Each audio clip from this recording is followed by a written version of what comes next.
Tes, tes satu dua. Bismillah. Assalamualaikum warahmatullahi wabarakatuh.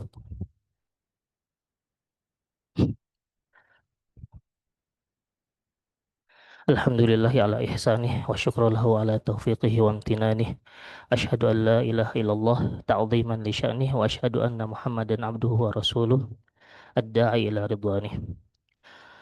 Alhamdulillah segala puji bagi Allah yang telah mempertemukan kita di salah satu tempat yang mulia ini, yaitu dalam majelis ilmu, yang dimana majelis ini selalu kita harapkan atas ampunan dan juga magfirahnya, dan juga dalam majelis ini yang tentunya kita adalah janji Allah kepada mereka-mereka yang hadir di majelis ilmu adalah wa ghasyiyatuhumur rahmah wa haffathumul malaikah wa dzakarahumullahu fi man 'indah.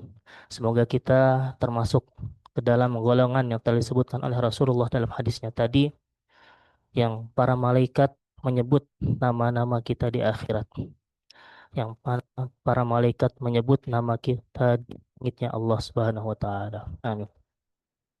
Baik para hadirin, para asatidzah, santri dan bapak-bapak dan ibu-ibu yang Allah muliakan, perkenalkan Al-Fakir.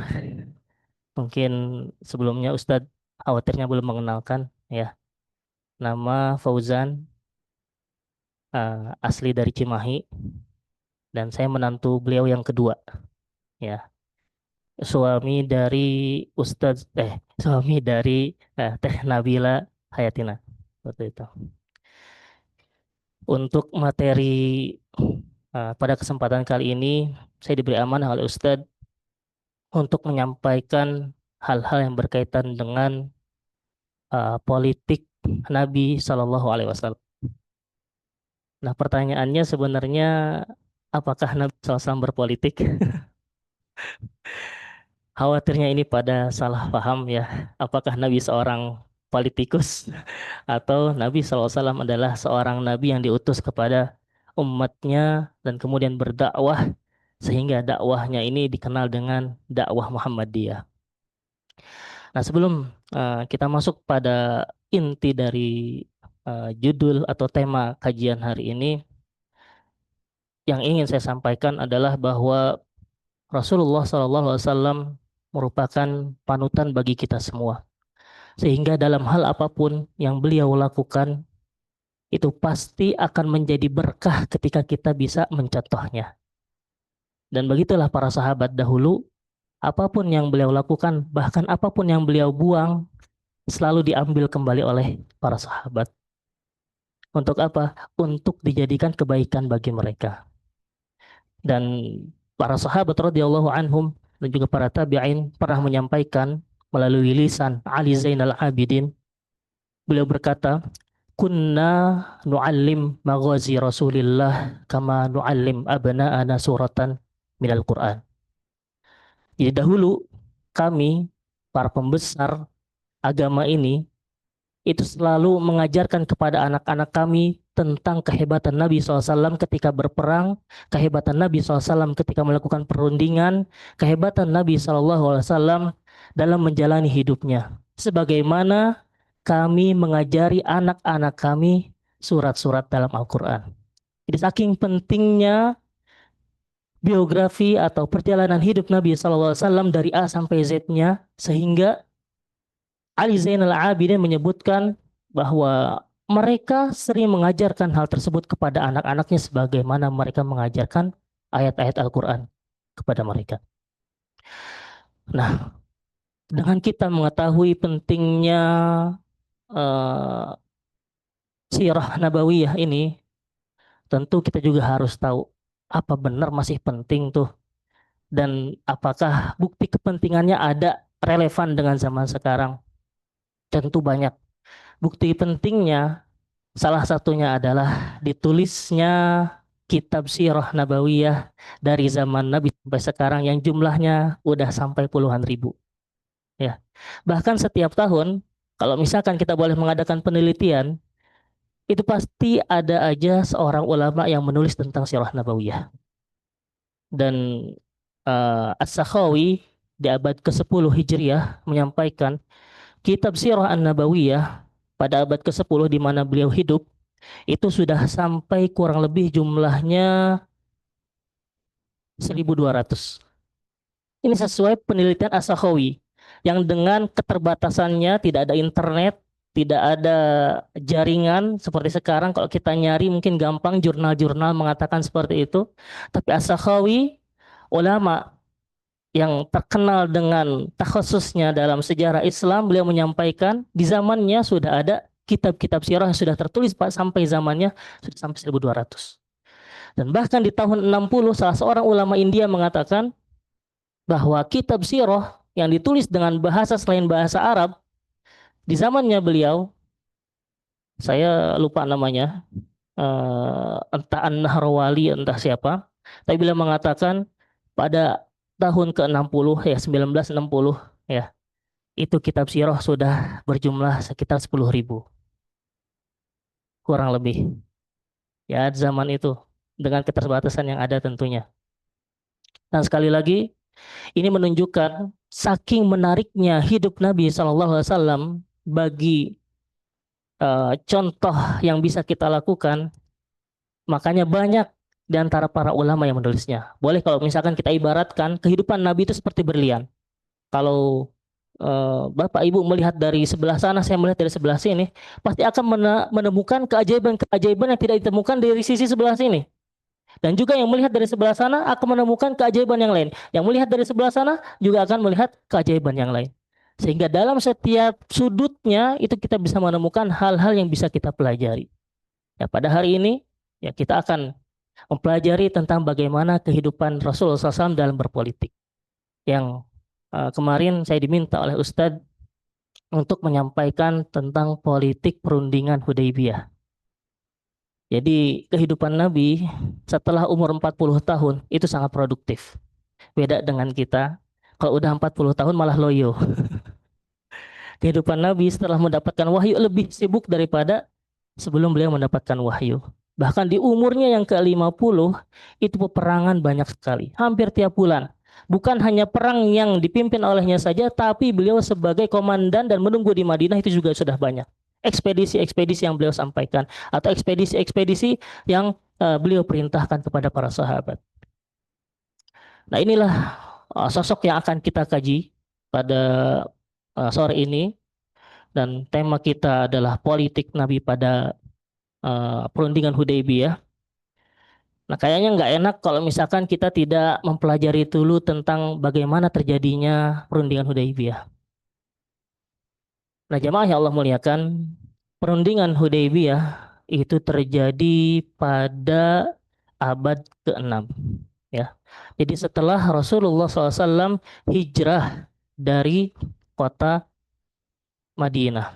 Jadi dari Mekah ke Madinah pada tahun ke-6 Hijriah.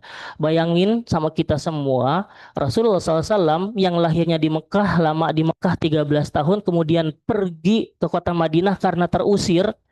Beliau mengasingkan diri di sana. Kalau misalkan saya tanya kepada jamaah semua, kangen nggak sama tanah kelahirannya? Pasti kangen. Begitu pula Nabi SAW dan juga para sahabat. Hampir 5 tahun atau 6 tahun beliau tidak kembali ke kota Mekah karena apa? Karena di Mekah sudah banyak orang yang menunggu untuk mencelakainya. Atau bahkan ketika Rasulullah SAW tiba di sana mereka akan mengusirnya. Jadi orang-orang Quraisy setiap mendengar kalau Nabi SAW akan pergi ke Mekah, mereka langsung bersiap-siap untuk mengusir Nabi SAW. Dan Rasulullah SAW melakukan perundingan ini tentu bukan atas dasar keinginan beliau pribadi. Jadi setiap apa yang Rasulullah SAW lakukan adalah atas dasar perintah Allah Subhanahu Wa Taala. Dan harus kita ketahui, Rasulullah SAW nggak pernah melakukan penyerangan kepada tempat-tempat di sekitarnya, itu kota-kota yang di sekitarnya, kecuali memang telah Allah syariatkan untuk melakukannya. Bahkan sampai tahun ke-5 Hijriah, Rasulullah SAW nggak pernah melakukan penaklukan atau nggak pernah mengganggu kota-kota yang lain. Ada ungkapan yang sering digaungkan oleh para ulama tarikh bahwa Nabi SAW itu mulai melakukan penaklukan adalah ketika perang Khandaq telah dimenangkan. Jadi para ulama mengatakan al-an nagzuhum wala yakzunana. Jadi setelah momen perang Khandaq yang di mana nama lain dari perang Khandaq adalah Ahzab, banyak dari orang-orang kafir dikalahkan. Kalah bukan karena jumlah kaum muslimin banyak, bukan. Tapi karena sediaan mereka ketika menyerang kota Madinah tidak mencukupi sehingga mereka kembali pulang. Nah, di sini disebut kekalahan. Karena mereka nggak dapat apa-apa. Sehingga mereka pulang, disitulah turun wahyu bahwasanya Nabi SAW harus bergerak, harus pergi. Dan Rasulullah SAW menyampaikan setelah ini, al-an nagzuhum. Setelah hari ini, sekarang kita yang akan memerangi mereka. Wala yakzunana, dan mereka tidak akan pernah lagi bisa menyerang kita. Nah, itu kebijakan Nabi SAW yang dibimbing oleh wahyu dari Allah Subhanahu wa taala. Nah, pada tahun ke-6 beliau Shallallahu alaihi wasallam ingin melakukan umrah, ingin berziarah ke kota Mekah, sehingga beliau mengajak para sahabat untuk melakukan umrah, dan bukan hanya kaum muslimin yang beliau ajak, tapi orang-orang yang hidup di sekitarnya dari kalangan orang-orang musyrik yang beragama Yahudi ataupun yang lainnya, beliau ajak. Tapi apa kata mereka? Sayaqulu lakal mukhallafuna minal a'rabi syaghalatna amwaluna wa ahluna fastaghfir lana. Jadi orang-orang kafir yang hidup di samping Rasulullah SAW udah beliau ajak untuk sama-sama pergi ke Mekah untuk beribadah di depan Ka'bah. Tapi mereka beralasan, syaghalatna amwaluna. Sibuk. Karena apa? Harta dan juga keluarganya. Maka dari itu wahai Muhammad, mintalah ampun kepada Rabbu. Udah ente aja pergi minta ampun untuk kami. Enak banget gitu kan. Ini Yahudi perangainya dari dulu sampai zaman Nabi nggak berubah. Dulu di zaman Nabi Musa, idhab anta wa rabbuka faqatila innaha huna qa'idun. Mereka bilang kepada Nabi Musa, udah ente aja yang pergi bersama Tuhanmu untuk memerangi siapa? Bangsa yang ada di balik tembok atau bangsa yang sudah menunggu mereka yang sangat bengis. Dan biarkan kami duduk di sini melihat, menyaksikan apa yang bisa kalian lakukan. Itu orang-orang Yahudi dan Rasulullah hidup bertetangga dengan orang-orang Yahudi di Madinah. Nah, jemaah yang Allah muliakan, Rasulullah SAW sampai di Zulhulaifah atau yang dikenal dengan Bir Ali untuk mengambil miqat. Untuk yang udah pernah umrah pasti terbayang ya, bagaimana prosesnya untuk melakukan umrah. Tentu pasti harus ke miqat dulu, dan Bir Ali termasuk ke dalam miqat terjauh dibandingkan dengan miqat-miqat yang lain. Jadi jaraknya kalau bisa dibilang dari kota Madinah ke Mekah itu sekitar 450 kilo. Yang ditempuh dengan menggunakan bis hanya dengan 6 jam saja. Tapi karena beliau berjalan kaki dan juga naik onta sebagiannya, itu jarak yang beliau tempuh bersama para sahabat kurang lebih 8 hari 7 malam. Dan jalur yang beliau gunakan tidak seperti jalur yang kita gunakan untuk umroh. Kalau kita lewat Bir Ali, itu terus nanti lewat daerah-daerah jalur dagangnya orang Quraisy.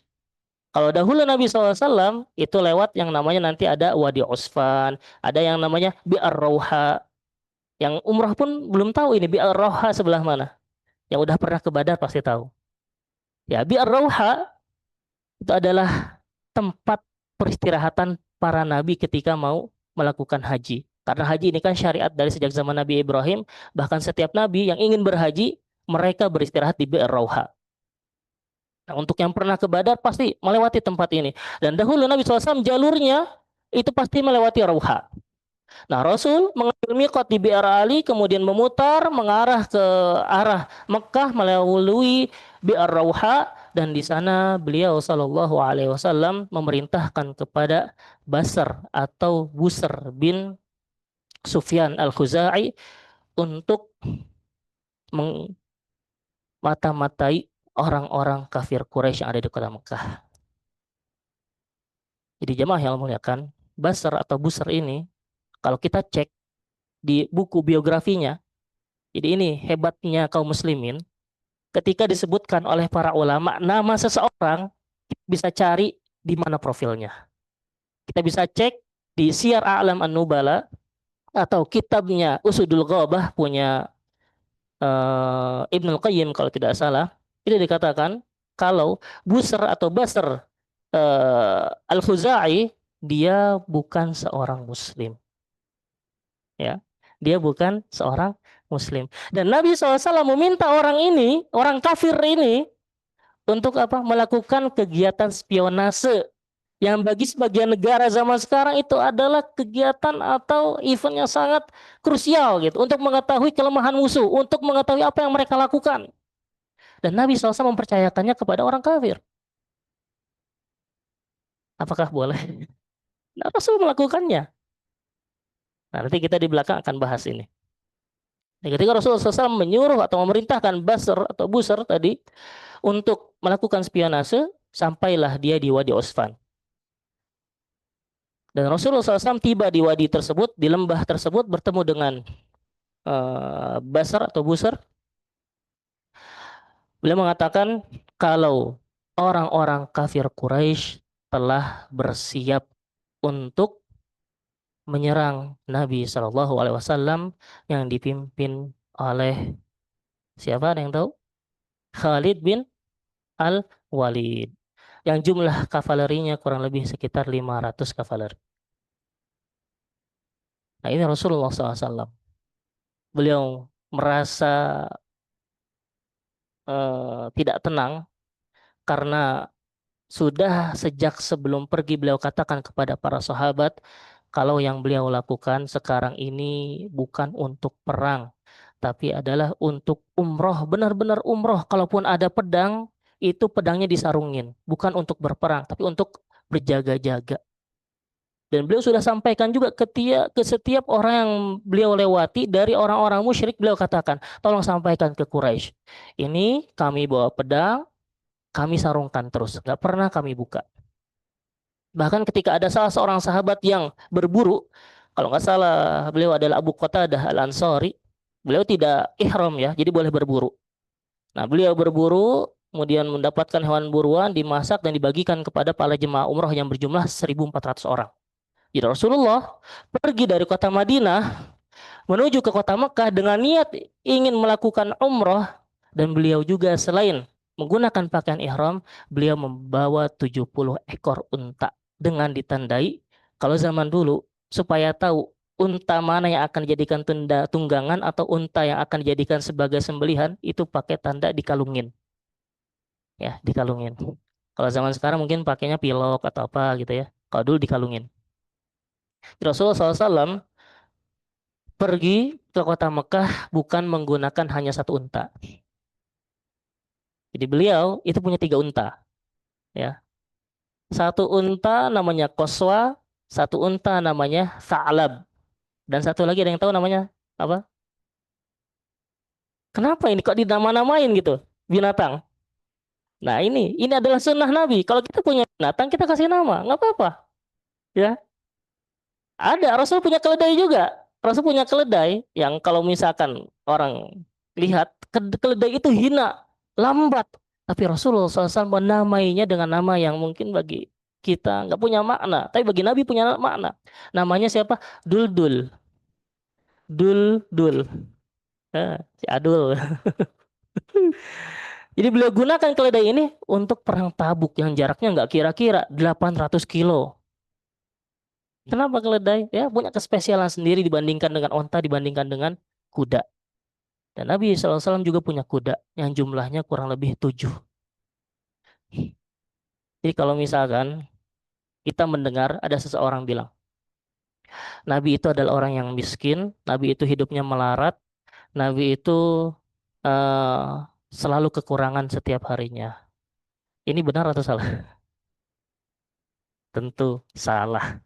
Dilihat dari hewan tunggangannya saja, kita bisa yakin kalau dibandingkan dengan kehidupan kita di zaman sekarang, yang kalau orang kaya identik dengan memiliki tunggangan yang mewah dan bermacam-macam, Rasulullah punya semua jenis tunggangan yang ada di zamannya. Dan yang paling spektakuler, Rasulullah SAW yang sudah merupakan fakta, nggak bisa digugat, Rasul punya istri 9. Bener kan? Coba, untuk satu istri, kalau kita kasih nafkah 2 juta per bulan, untuk 9 berapa? Minimal per bulan Rasulullah harus mengeluarkan uang 18 juta. Jadi sampai sini kita udah berpikir, Rasulullah SAW bukan termasuk orang yang duafa. Tapi beliau, ya, yang lebih pas adalah seorang nabi yang selalu membatasi dirinya. Ketika beliau mampu, tidak menampakkan itu. Ketika beliau punya, tidak menampakkan itu. Izhad fid dunya yuhibbukallah, wazhad fi ma'indan nas yuhibbukan nas. Dan semuanya ini ada di literatur-literatur sejarah yang mungkin nanti bisa dicek di At-Tabaqat Ibnu Sa'ad atau kitab sirah yang lain, Al-Baladhuri Ansabul Ashraf, misalkan ya, berkesempatan untuk buka-buka kitabnya, dicek di sana. Kemudian Rasulullah Shallallahu Alaihi Wasallam, kita kembali ke Hudaybiyah. Setelah sampai di Utsman, mendengar kabar tadi, beliau meminta pendapat para sahabat radhiyallahu anhum. Diajak orang-orang yang beliau kenal, yang merupakan orang-orang terbaik di antara sahabat yang hadir. Jadi di antara 1.400 tentu ada orang-orang terbaik. Sehingga beliau kumpulkan orang-orang terbaik ini, dimintain pendapatnya. Kalau Rasul punya pendapat, karena kita mendengar bahwasanya orang kafir Quraisy telah bersiap untuk menyerang, maka aku sampaikan pendapatku kepada kalian. Bagaimana kalau kita serang juga kabilah-kabilah yang ada di sekitar Wadi Usfan? Jadi Rasulullah mengusulkan untuk mengobrak-abrik kabilah-kabilah yang ada di sekitar Wadi Usfan. Sehingga mereka bisa mengambil hikmah kalau menjadi suruhan Quraisy itu akan mendapatkan gangguan seperti ini. Itu usulan Nabi SAW kepada para sahabat. Tapi kata Abu Bakar, kemudian Abu Bakar menyela, wahai Rasulullah, boleh izinkan saya berpendapat? Abu Bakar bilang, ya Rasulullah, kita tadi sudah melakukan niat ihram. Niat kita adalah untuk ke Baitullah. Kita mau umroh dan jumlah kita tidak sedikit, yaitu 1.400 orang. Maka ada baiknya kita lanjutkan perjalanan. Tidak usah melihat kanan kiri, hiraukan saja mereka. Kita tetap lanjut jalan sampai kota Mekah. Adapun kalau misalkan mereka menampakkan diri, yaitu orang-orang kafir menampakkan diri di depan kita, mereka ngajak perang, kita perangi, kita layani mereka. Fasir ala barakatillah. Kata Abu Bakar As-Siddiq, yaudah, yuk kita jalan dengan keberkahan Allah. Dan Rasulullah SAW ternyata menyetujui pendapatnya Abu Bakar As-Siddiq dan merupakan pendapat yang juga diamini oleh sahabat-sahabat yang lain. Nah, di sini pada sikap ini kita tentu bisa mengambil kesimpulan. Rasulullah yang merupakan seorang pemimpin tetap kok mau mendengar usulan dari bawahannya yang notabene ya mungkin di zaman tersebut beliau bukan siapa-siapa karena belum ada penunjukan beliau adalah sekretaris, beliau adalah wakil, beliau adalah siapa, bukan, nggak ada. Tapi Nabi SAW yang statusnya adalah seorang nabi yang lebih tinggi dari seorang pemimpin mau mendengarkan usulan dari sahabat-sahabatnya yang lain, dan itu tidak hanya sekali dua kali.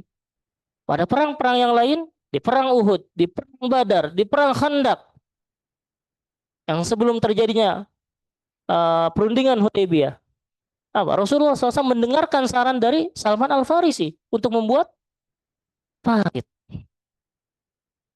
Dan maksud dari syuro, jemaah yang Allah muliakan, itu bukan untuk mengambil keputusan terbanyak. Ya, ingat, maksud dari syuro yang disyariatkan oleh Allah kepada umatnya Nabi Muhammad adalah untuk mengetahui apakah ada hukum Allah yang terlibat dalam hal tersebut. Maksudnya, ketika kita tidak menemukan hukum Allah dalam Al-Quran atau dalam hadis, lakukan syuro. Kita cari sama-sama. Apakah ada dalil yang mengatakan hal seperti itu? Maka kita sebutkan. Dan ketika muncul satu pendapat yang lebih dominan dari pendapat yang lain, otomatis tidak membatalkan pendapat-pendapat yang lain. Dan ini syura dalam Islam yang berbeda dengan demokrasi. Ya, kalau demokrasi, ketika ada suara dominan, tentu pendapat-pendapat yang lain udah nggak dilihat. Nah, kalau syura tidak seperti itu. Karena di sini Syekh Said Ramadan Al-Buti mengatakan, jadi maksud dari syura adalah istikhraj wujuhar ra'i 'indal muslimin. Jadi syura dimaksudkan untuk menampakkan, memunculkan pendapat-pendapat dari kaum muslimin. Dan wabil khusus adalah para ulamanya. Dan karena Nabi bukan seorang politikus, bahkan lebih di atas dari politikus, ya. Ketika Nabi mengajak syura para sahabat, tentu beliau juga memikirkan tentang bagaimana apa yang terjadi kemudian. Sebagaimana orang-orang pandai yang ada, ya. Dan ini nantinya kita akan ketahui syura yang telah terjadi, pendapat Nabi tidak diambil, tapi pendapat Abu Bakar diambil, tapi nanti akan muncul hikmah di mana syura itu dilakukan selama keputusan Allah belum ada. Rasulullah jalan sampai di Hudaibiyah. Ternyata apa? Takdir berkata lain. Ontanya nggak mau gerak, alias menderum. Sebagaimana yang dilakukan oleh gajah Abroha pas mau masuk kota Mekah, mereka tidak mau masuk kota Mekah. Mereka maunya kembali ke Habasyah. Dan onta-onta Nabi ketika diarahkan ke kota Mekah, mereka nggak mau. Sehingga Nabi SAW pun beristirahat di sebuah tempat sebelum masuk ke Hudaibiyah. Istirahat di situ sebentar. Kemudian setelah adem, beliau lanjutkan meminta ontanya dikit demi sedikit untuk melanjutkan perjalanan. Mau sampai di ujung Hudaibiyah, beliau berhenti lagi. Beliau berkata kepada para sahabat, kalaulah Quraisy ini meminta segala apapun yang ada di dunia agar aku dibolehkan untuk masuk ke Mekah Al-Mukarramah untuk melakukan umroh, maka aku akan berikan apapun yang mereka inginkan. Tapi mereka menginginkan perang. Mereka menginginkan tumpah darah. Bahkan ya Rasul sudah bilang kepada utusan-utusan Quraisy yang dikirim oleh Quraisy, kasih tahu, kita datang ke Mekah bukan untuk berperang. Kita mau umroh. Kita mau umroh, kita mau umroh. Tapi mereka nggak paham. Kenapa kok bisa seperti itu? Ada yang bisa bantu jawab? Kenapa orang-orang Quraisy ini memaksa Nabi SAW untuk melakukan perang? Yang akhirnya nanti diakhiri dengan perundingan. Memang tidak terjadi perang, tapi nanti akan terjadi perundingan. Kenapa orang Quraisy memaksa seperti itu? Kenapa nggak biarin aja gitu? Nabi SAW lewat. Apakah mereka nggak percaya? Bukan karena mereka nggak percaya. Mereka percaya apa yang Rasulullah katakan. Bahkan para utusan-utusan Quraisy juga percaya 100%. Di sini ada tokoh Quraisy yang diutus oleh Quraisy. Salah satunya adalah Budail bin Warqa al-Khuzai. Dia disuruh oleh orang kafir Quraisy untuk bertemu dengan Nabi SAW. Budail bin Warqa adalah seorang petinggi Khuza'ah, yang dimana suku Khuza'ah ini tinggalnya itu antara kota Mekah dan Madinah. Ya.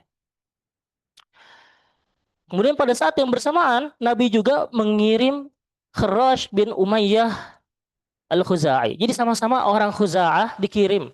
Yang satu dikirim oleh orang Quraisy dan yang satu dikirim oleh Nabi SAW. Nah, Budail ketika nyampe ke tenda Nabi SAW, Nabi berkata sebagaimana yang sudah Nabi katakan kepada orang-orang yang telah beliau lewati, bahwasanya maksud kami kaum muslimin 1.400 orang nih yang kalian lihat datang ke sini bukan untuk perang. Dan Budail yang waktu itu merupakan petinggi Khuza'ah melihat banyak suku Khuza'ah yang menyertai Nabi, beliau langsung percaya. Dan kemudian beliau kembali kepada Quraisy mengatakan, kalian telah sangka dengan menuduh Muhammad ingin datang ke kota Mekah untuk melakukan peperangan.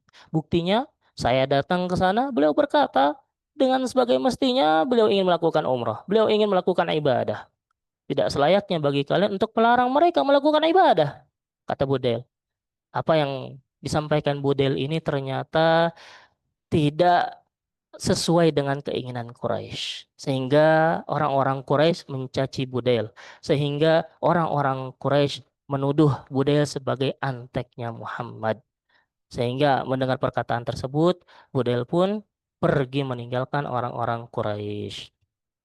Nah, tadi Nabi SAW meminta Quraisy bin Umayyah al-Khuzai sebagai duta Nabi SAW untuk bertemu dengan orang-orang kafir Quraisy di kota Mekah. Dan Quraisy ini dibekali onta Nabi ya yang bernama Sa'lab. Jadi kalau mau tahu utusan resmi di zaman tersebut selain bawa bukti dari pemimpinnya, nah orang yang menjadi utusan juga harus membawa hal-hal yang lain yang sekiranya bisa menjadi bukti. Ya salah satunya adalah tadi onta Nabi SAW. Tapi sesampainya Quraisy di tempat orang-orang kafir di kota Mekah, apa yang mereka lakukan? Mereka malah melukai unta Nabi Shallallahu Alaihi Wasallam. Bahkan dalam riwayat yang lain, unta Nabi SAW dibunuh dan mereka juga melukai Quraisy bin Umayyah. Sehingga ada pembesar Khuza'ah yang datang berkata kepada kafir Quraisy, "Wahai pembesar-pembesar Quraisy, yang kalian lukai itu adalah termasuk kaumku. Kalau kalian membunuh Quraisy, kalian akan berurusan denganku." Mendengar perkataan tersebut, kaum Quraisy atau pembesar Quraisy yang melakukan penyiksaan terhadap Quraisy tidak berani. Bahkan, oh tunggu dulu. Ya sudah, biarkan dia pergi. Akhirnya Quraisy pun kembali kepada Nabi Shallallahu Alaihi Wasallam. Nah, jemaah yang Allah muliakan, selain dua utusan tadi, Rasulullah SAW merasa belum puas gitu. Apakah ini orang kafir Quraisy sudah paham tentang maksud kedatangan kita atau belum? Sehingga Nabi pun ingin mengutus siapa? Umar bin Khattab. Kenapa Umar? Karena Umar merupakan golongan dari Quraisy terpandang, turunan dari kabilah Adi. Adi namanya Adi. Yang di zaman tersebut kabilah Adi merupakan kabilah duta para Quraisy. Jadi atasan-atasan Umar atau ayah dan juga buyutnya itu merupakan duta-duta Quraisy. Bisa dibilang mereka itu 7 turunan udah menjadi dutanya orang-orang Quraisy. Sifaroh, kedutaan lah, atau menteri dalam negeri lah. Zaman sekarang bilangnya seperti itu. Nah, Umar bin Khattab kaget. Ya Rasulullah, serius?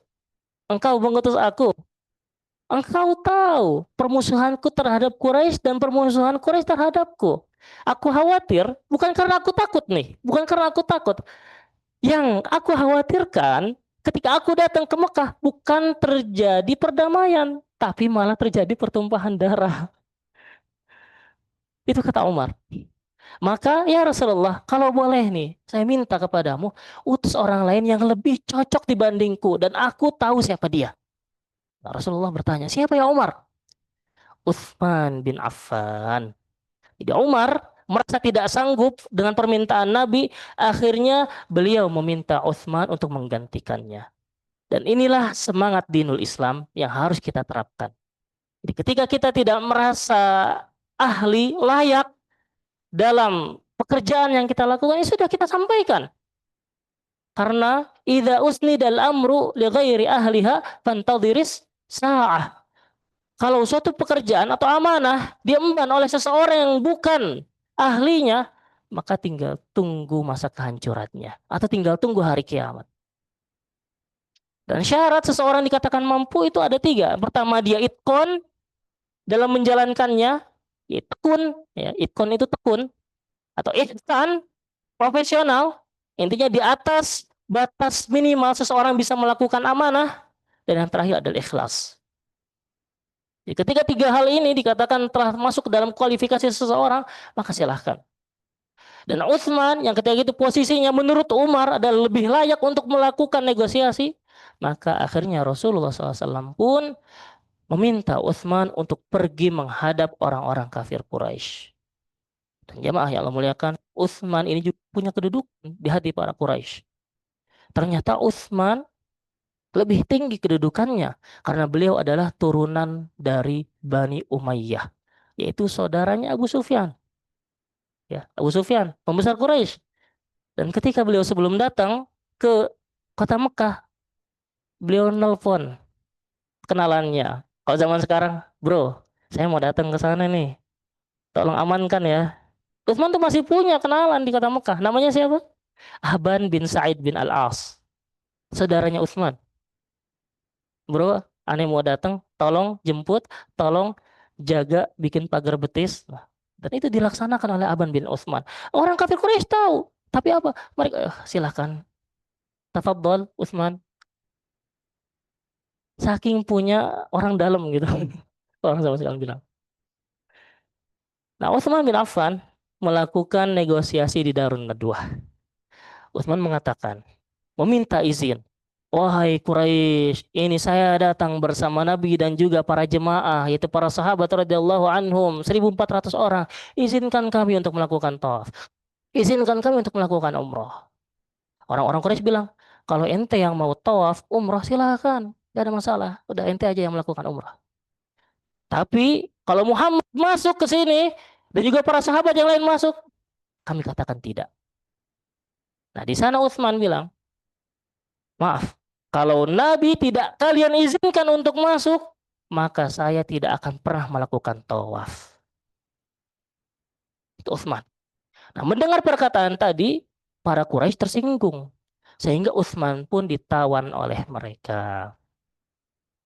Nah, ketika ditawan ini, kaum muslimin yang berada di Hudaybiyah mendengar isu kalau Utsman bin Affan telah dibunuh. Sehingga Rasulullah SAW merasa takut, sehingga Rasulullah SAW merasa gemetar. Wah, bahaya nih. Rasulullah SAW mengumpulkan para sahabat. Mengumpulkan para sahabat di bawah pohon. Dan Rasulullah SAW meminta kepada sahabat-sahabat ini untuk melakukan bayat. Jadi ketika situasi genting, ketika situasi sedang bahaya, yang seharusnya dilakukan oleh kaum mukminin, baik zaman dulu ataupun sekarang adalah apa? Menyatukan hati, menyatukan persatuan dan juga kesetiaan. Dan itulah yang diminta oleh Nabi SAW ketika mendengar kabar seorang sahabatnya telah dibunuh oleh kafir Quraisy, sehingga Rasulullah SAW meminta kepada 1.300 sekian untuk berkumpul untuk mengambil baiat. Baiatnya agar mereka tidak lari dari situasi seperti ini. Baiatnya agar mereka tidak kabur dan mereka harus bersabar. Dan begitu pula yang terjadi pada Ashabul Kahfi. Ada di surat Al-Kahfi Allah mengatakan warabatna ala qulubihim idz qamu faqalu rabbuna rabbus samawati wal ard.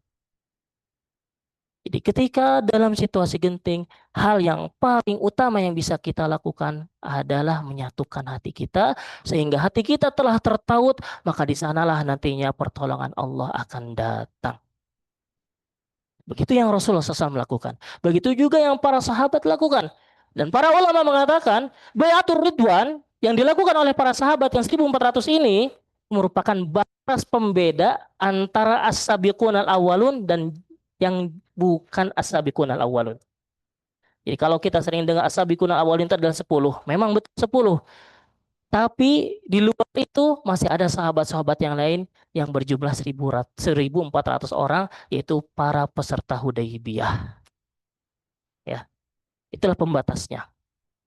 Rasulullah SAW setelah melakukan baiat tadi, tiba-tiba Utsman datang. Utsman datang.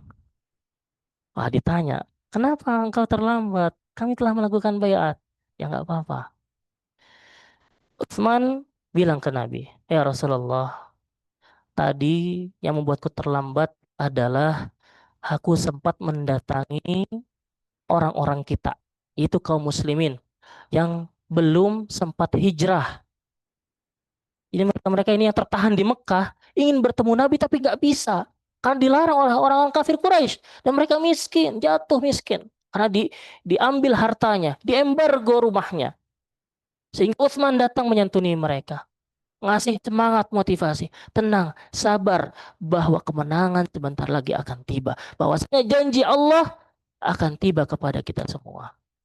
Nah, karena hal tadi, Utsman akhirnya terlambat untuk kembali bertemu dengan Nabi Shallallahu Alaihi Wasallam. Jemaah yang Allah muliakan, setelah Utsman yang diutus, kemudian orang kafir Quraisy meminta salah seorang punggawa mereka dari kabilah Saqif. Merasa tadi Budel gak bisa membendung keinginan kaum muslimin, dan juga mereka sudah mendengar bahwasannya kaum muslimin tetap kekeh ingin masuk ke kota Mekah. Akhirnya mereka mengutus salah satu petinggi kota Taif yang bernama Urwah bin Mas'ud Ats-Tsaqafi. Jadi Urwah ini bisa dibilang salah satu petinggi yang sangat dikenal. Dan dia adalah orang yang buta. Bisa dicek di Usudul Ghabah atau di kitab-kitab yang lain. Urwah bin Mas'ud memiliki kekurangan buta. Tapi kalau soal diplomasi dia juara. Sehingga dia dipilih oleh orang-orang kafir Quraisy sebagai perwakilan Quraisy untuk melakukan perundingan dengan Nabi Shallallahu Alaihi Wasallam. Dan Nabi sebelum didatangi oleh Urwah, beliau sempat mendengar kabar, bahkan melihat dalam mimpinya. Diperlihatkan kepadaku ada seseorang di antara kita yang wajahnya mirip dengan Nabi Musa. Dia adalah seorang yang hidup di Yaman, yang berasal dari suku Fulan. Dan diperlihatkan kepadaku ketika aku tidur, seseorang yang wajahnya mirip dengan Isa alaihi salam, dan dia adalah salah satu orang yang ada di kabilah Saqif yang bernama Urwah bin Mas'ud. Dan diperlihatkan kepadaku ada seseorang yang mirip dengan Nabi Ibrahim alaihissalam dan dia adalah aku. Nah, di sini kita harus tahu ya, perbedaan antara syama'il atau sifat-sifat khuluqiyah antara Nabi dan juga Nabi Isa, salah satunya adalah dari telapak kakinya. Jadi kalau Nabi SAW di dalam kitab Syama'il dikatakan telapak kaki Nabi itu cekung. Jadi ada legokan di bagian tengahnya, ya ada legokan. Jadi ketika kalau misalkan ada air, beliau setelah berwudu, itu air pasti akan mengalir. Bukan karena ada legokan saja, tapi saking halusnya kulit Nabi. Nah, sedangkan telapak kakinya Isa alaihi salam itu datar, ya, datar gini. Dan telapak kaki Urwah pun sama, seperti itu. Itu kalau misalkan kita lihat dari sisi khuluqiyah, dari segi penciptaan Allah terhadap manusia-manusia tersebut. Jadi Nabi SAW punya kaki yang cekung, sedangkan kaki Nabi Isa itu datar semua. Dan jemaah yang Allah muliakan, mengenai Urwah ini, beliau datang kepada Nabi dengan melakukan dialog. Dialognya jenisnya seperti politisi-politisi zaman sekarang. Yang dia mengatakan sambil ingin menjatuhkan mental lawannya. Hai Muhammad, apakah engkau tahu ini teman-temanmu yang datang sekarang untuk umroh, dia nanti akan meninggalkanmu ketika engkau sedang berada dalam bahaya. Dan mereka juga nantinya akan menjadi orang-orang pertama yang akan mengkhianatimu. Dan engkau Muhammad adalah orang yang akan menanggung atas kehancuran dari kaummu. Mendengar hal tersebut, Abu Bakar berdiri. Langsung memegang kerahnya Urwah bin Mas'ud. Hei, apa yang kamu katakan? Tidak layak engkau berkata seperti itu. Celaka kamu. Kami para sahabatnya tidak akan pernah meninggalkan Muhammad. Walaupun Muhammad jatuh ke dasar samudra ataupun masuk ke dalam lubang biawak, kami akan menyertainya. Tidak akan pernah kami meninggalkan Muhammad seorang diri.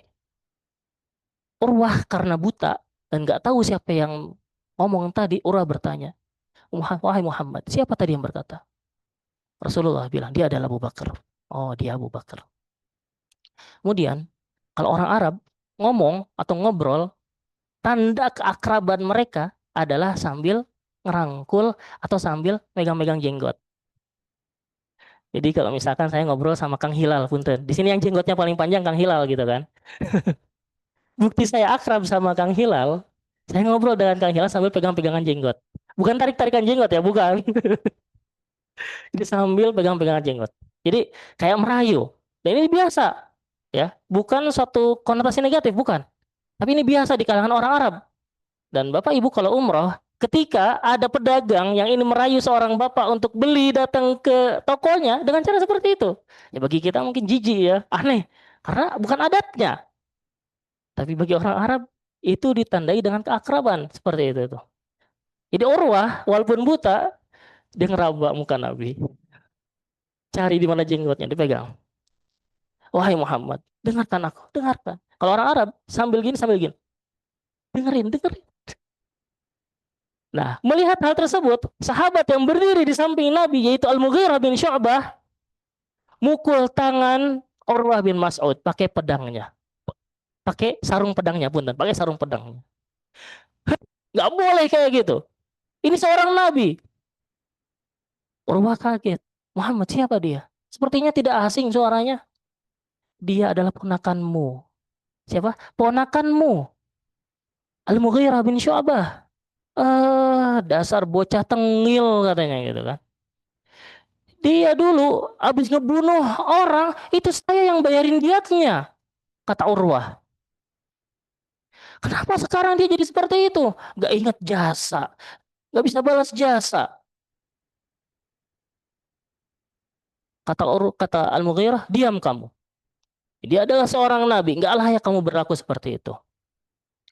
Mendengar perkataan para sahabatnya yang tadi dan juga para sahabat yang lain, Urwah pun tidak berani melanjutkan negosiasinya.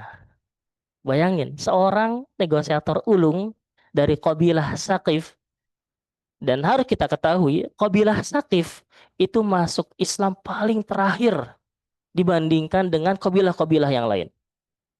Kalau perjanjian Hudaybiyah terjadi pada tahun ke-6, kabilah Saqif masuk Islam setelah Fathu Makkah pada tahun 9 Hijriah.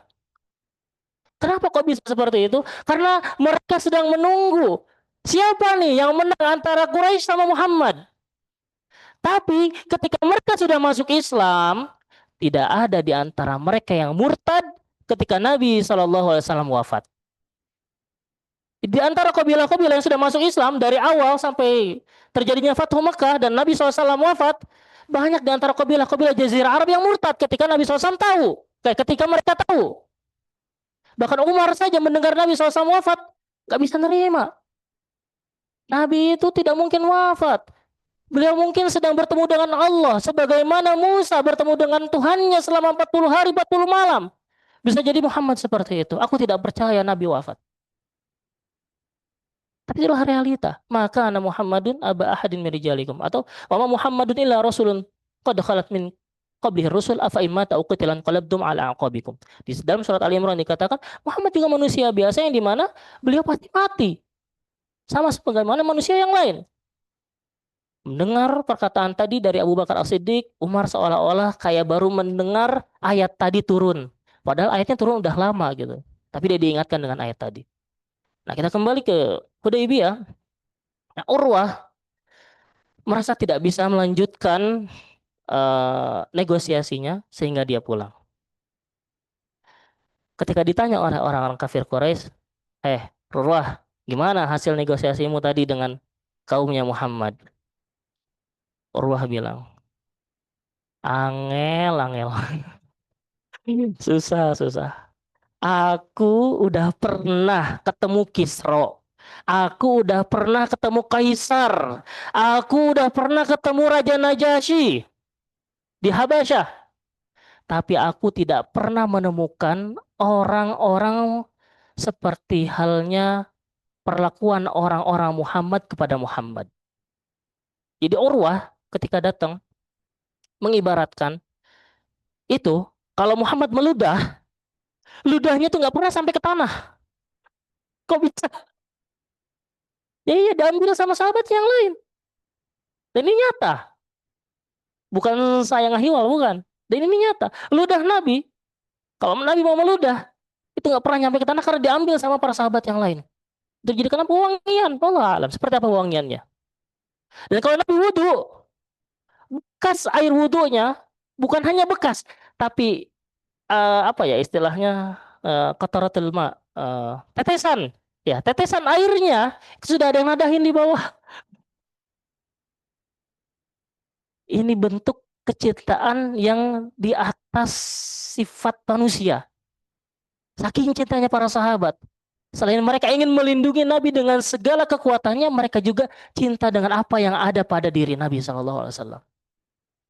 Dan ini nantinya yang menjadi bukti kalau bertabarruk, puntennya yang bertabarruk dengan asar Nabi itu dibolehkan.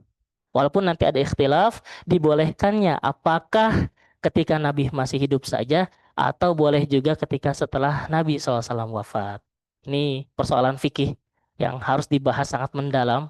Bahkan tawasul dengan Nabi saja zaman sekarang udah banyak perbedaan pendapatnya. Ada yang mengatakan tidak boleh karena meminta tolong pada seseorang yang telah meninggal tidak akan bisa mendapatkan apapun. Sebagaimana kita kalau minta tolong pada orang yang tenggelam tidak bisa berenang, sedangkan kita sedang tenggelam, kita juga tidak bisa selamat. Ada yang mengibaratkan seperti itu. Tapi ada yang mengatakan kita bertawasul dengan Nabi, bukan Nabi yang mengabulkan. Tapi kita bertawasul kepada Nabi, ini orang yang mengatakan boleh ya. Kita bertawasul kepada Nabi yang telah wafat, kita meminta dengan jalur perantaranya. Kita sebagai umatnya nih, kita cinta kepada Nabi. Kita menjadikan Nabi sebagai perantara kita dengan Allah. Sehingga nantinya juga Allah yang akan mengabulkan. Sehingga nantinya juga Allah Ta'ala yang menjawab apa yang kita inginkan. Seperti itu. Ya. Jadi di sini kita udah sampai pada kesimpulan. Seorang Nabi yang sangat luar biasa. Dilindungi oleh para sahabat. dij- Dijaga oleh para sahabat, bahkan bukan hanya sekedar ludahnya ataupun hal yang lainnya. Apapun yang beliau lakukan, apapun yang beliau berikan, pasti para sahabat pun akan merasa terberkati dengan apa yang beliau kasihkan. Dan jemaah yang Allah muliakan, setelah kegagalannya mengutus Urwah, orang-orang kafir Quraisy mengutus siapa? Hulais bin Alqamah.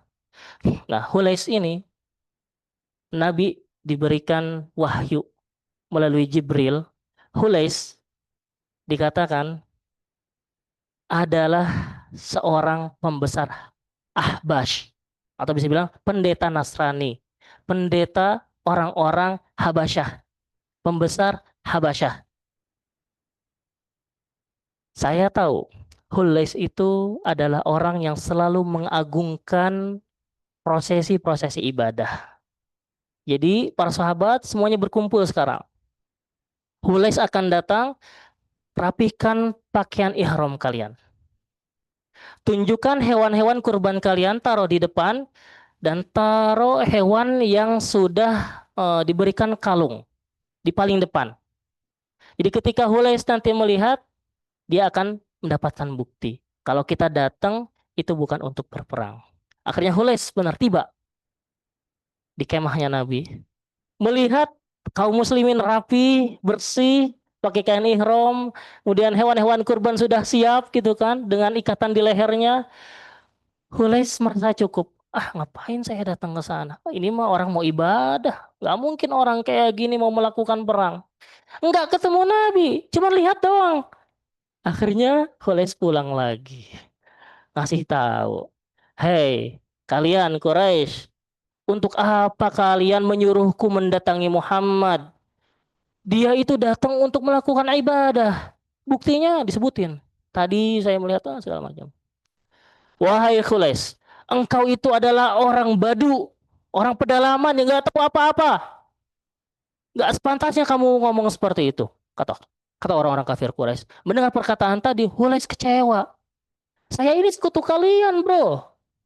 Tapi malah dibilang, saya ini adalah orang Badui, nggak tahu apa-apa, orang pedalaman. Akhirnya Hulais pun pergi dari hadapan Quraisy. Dan dia mengancam kafir Quraisy, awas ya nanti kalau Muhammad sudah datang, lihat aja. Khurais pergi, merasa tidak mampu melakukan perundingan, diutus yang terakhir, yaitu Suhail bin Amr. Suhail adalah diplomat yang seharusnya sudah, eh, apa ya, eh, orang kalau udah nggak kerja disebutnya apa? Pensiun. Punten nih kosakata bahasa Indonesianya amburadul. Siapa? Suhail adalah diplomat yang seharusnya sudah pensiun. Tapi dia dipanggil oleh orang kafir Quraisy untuk menyelesaikan apa yang terjadi antara mereka dengan Muhammad. Sehingga Suhail sebelum pergi untuk bertemu Muhammad bilang, "Wahai kaumku, aku bersedia untuk melaksanakan apa yang kalian inginkan. Tapi syaratnya, kalau dalam perundingan itu nggak boleh berat sebelah. Jadi kalau kita meminta dari mereka, kita pun harus memberi." Ini pola pikir seorang negosiator. Ini pola pikir seorang diplomat yang sudah sering bertemu dengan diplomat yang lain. Jadi nggak bisa kita memaksakan kehendak kita. Harus ada take and give dalam bahasa Inggris. Seperti itu. Di perundingan ini, ada kalanya kita ngasih, ada kalanya kita memang meminta sesuatu dari mereka. Nah, setelah mendengar perkataan tadi, orang-orang kafir Quraisy pun bilang, oke, setuju. Ya udah, silakan kamu lakukan apa yang bisa kamu lakukan. Pergi untuk bertemu dengan Muhammad. Nah, Nabi SAW ternyata udah diberitahu oleh Jibril.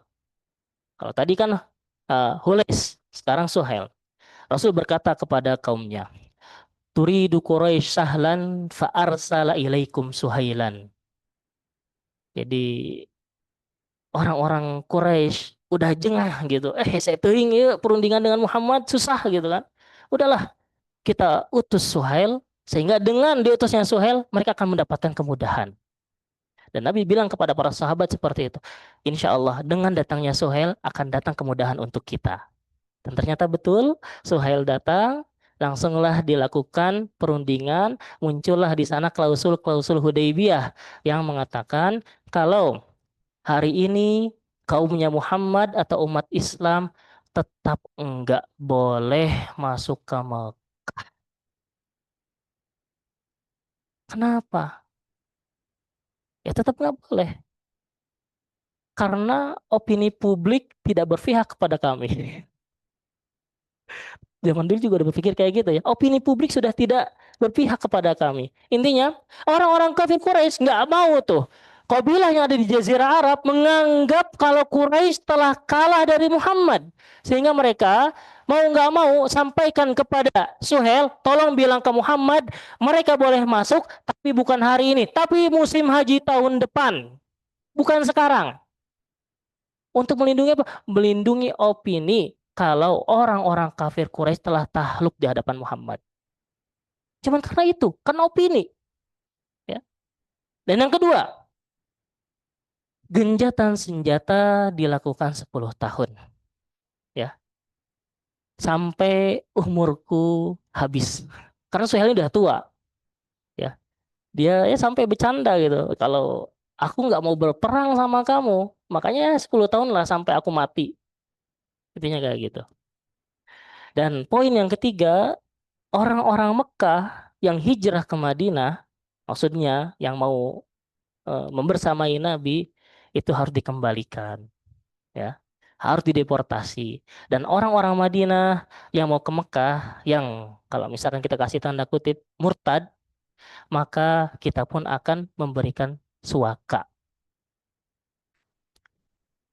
Nah, sampai pada 4 poin ini, kaum muslimin yang mendengarnya merasa sangat dihinakan. Ribut kaum muslimin, terutama Umar bin Khattab. Merasa direndahkan. Mahadhid daniyah, apa kerendahan ini yang kita terima dari orang kafir Quraisy? Katanya perundingan. Kok semuanya merugikan kaum muslimin? Gak ada di antara yang menguntungkan kita. Nah, itu kacamata manusia.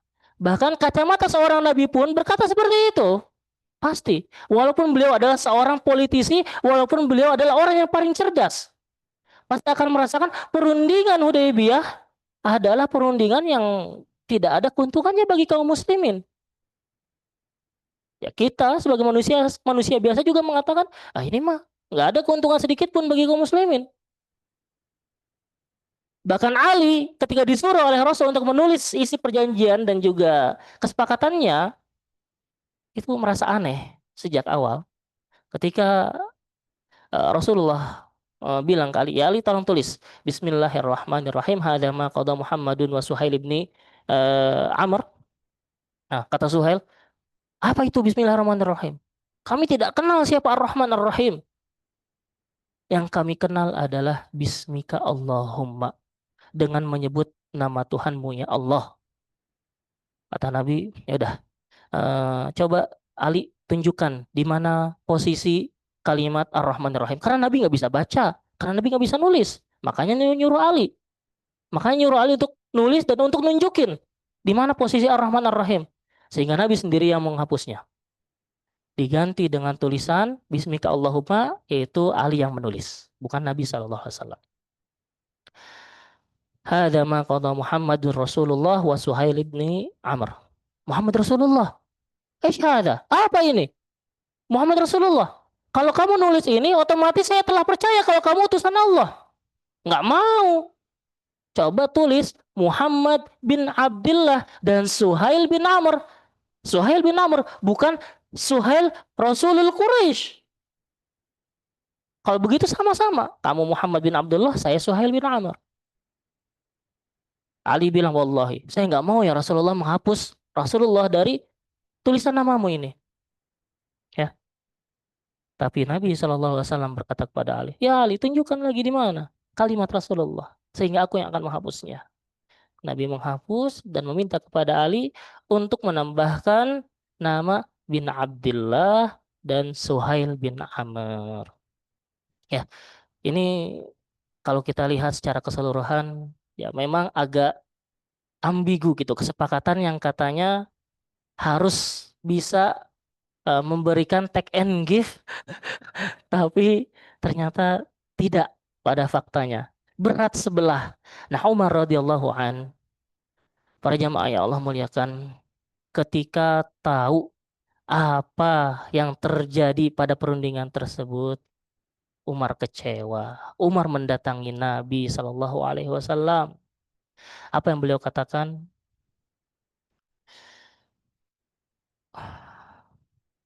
Di sini Umar menyampaikan dengan kata-katanya dan ditulis oleh para ulama dengan kata-kata yang sesuai dengan yang Umar katakan di zaman Nabi. Sampai sekarang nasnya loh dalam kitab. Wa fi sahihain, Bukhari dan Muslim. Yang dimana kitab ini sudah setara dengan Al-Quran mungkin. Bukhari lebih kuat daripada Muslim. Kenapa, ada yang tahu? Kenapa Bukhari lebih kuat? Karena dalam periwayatan Bukhari disyaratkan harus ketemu. Nggak boleh hanya tahu orang ini dipercaya atau tidak. Nah, kalau misalkan dua-duanya digabungin, otomatis sudah merupakan hal kabarnya bisa dipercaya. Ini Umar bilang, fa'ataitu Nabi Allah fakultu alasta Nabi Allah haqqan. Karena mendengar perundingan tadi tidak sesuai dengan keinginan kaum muslimin, tapi sesuai dengan keinginan kafir Quraisy, Umar datang. Bukannya engkau Nabi Allah? Bukankah kamu adalah Nabi Allah? Nabi utusan Allah? Bukankah engkau adalah Rasulullah? Alasta ala haqqin wa aduwana ala batil. Bukankah kita ini berada di atas kebenaran sedangkan mereka berada di atas kebatilan? Apa kata Nabi? Bala ya Umar, bala, benar. Iya, betul. Qultu alaysa qatlana fil jannah wa qatlahum finnar? Bukankah yang mati di antara kita akan masuk surga dan yang mati di antara mereka itu akan masuk neraka? Betul, wahai Umar, betul. Gak ada yang salah yang kau katakan, betul semua. Qultu Fafima nu'tid daniyah fi dinina idzan. Terus kenapa kita mendapat kehinaan atas agama kita ya Rasulullah? Nabi nggak bisa jawab lagi kecuali Nabi bilang, Qala inni Rasulullah. Ya betul, saya adalah Rasulullah. Walastu a'sihi wa huwa nasiri. Dan aku tidak pernah bermaksiat kepada Allah dan hanya Allah lah sebaik-baik penolongku. Qultu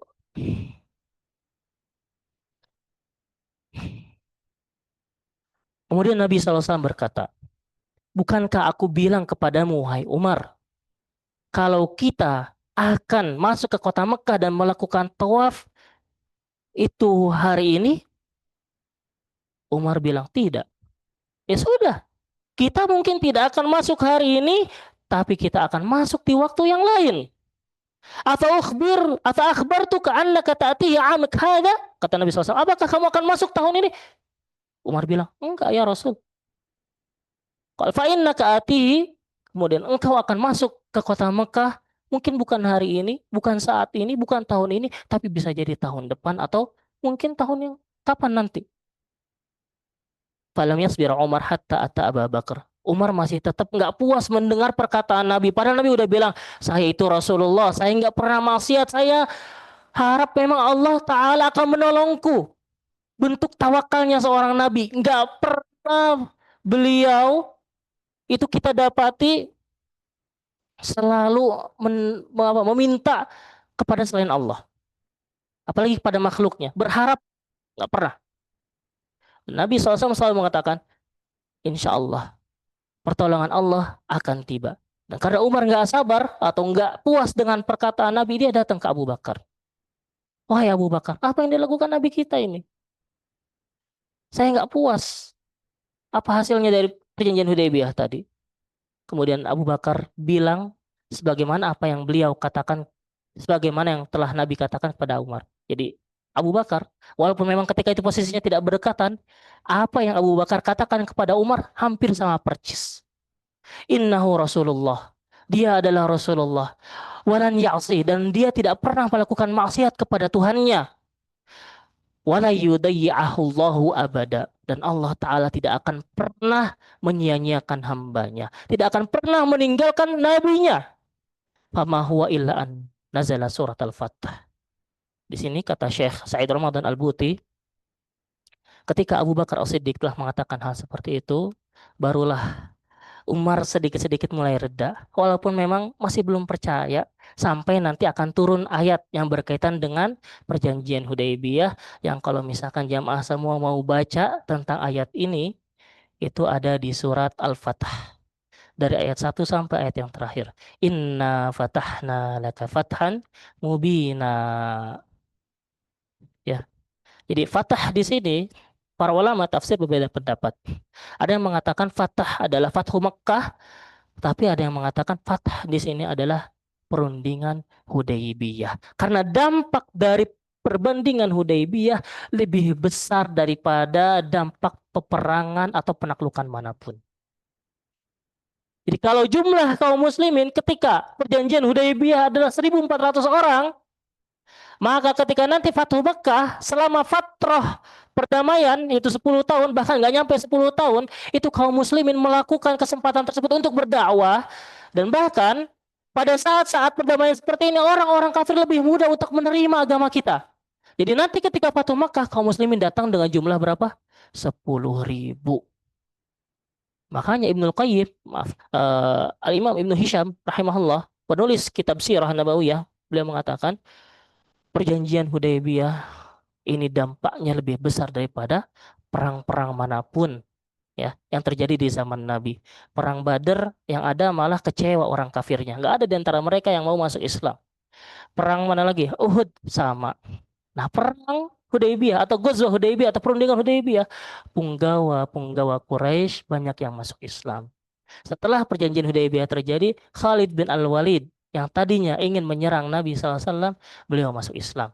Kemudian diplomatnya Quraisy yang terkenal juga, Amr bin As, masuk Islam pada tahun ke-7, yaitu setelah perjanjian Hudaybiyah. Kemudian siapa lagi? Utsman bin Talhah, sama, beliau juga masuk Islam. Dan beliau bertiga pergi untuk menemui Rasulullah Sallallahu Alaihi Wasallam.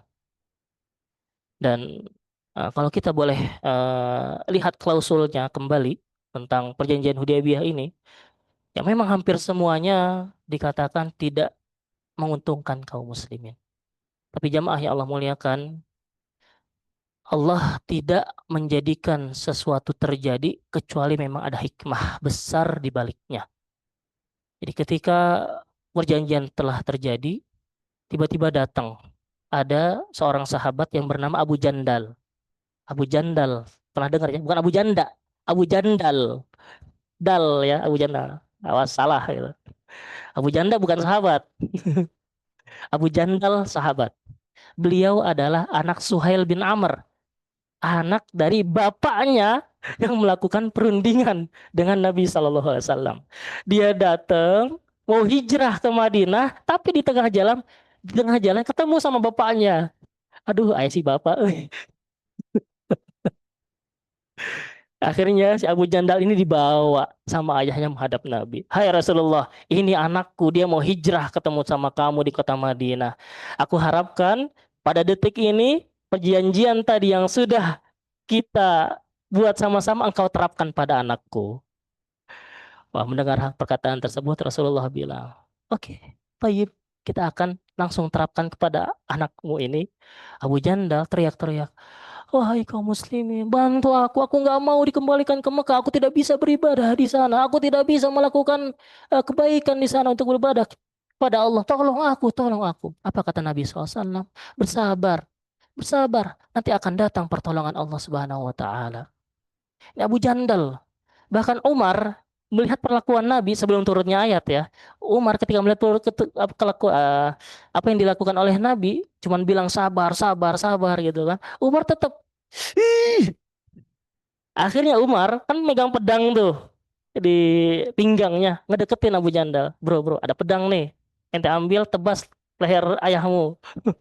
Itu ada di dalam riwayat, bisa dicek. Jadi Umar mendekati Abu Jandal untuk menawarkan pedangnya. Nih, ambil pedangnya. Nih, nih. Abu Janda bilang, nggak mau, nggak mau. Saya nggak mau menumpahkan darah ayahku. Yang dimana beliau adalah orang yang melahirkan, orang yang telah merawatku. Ya biarkanlah. Seperti itu. Dan akhirnya Abu Janda pun kembali ke kota Mekah. Dan setelah Abu Jandal, datang wanita-wanita muslimah dari kota Mekah. Ingin berhijrah ke kota Madinah.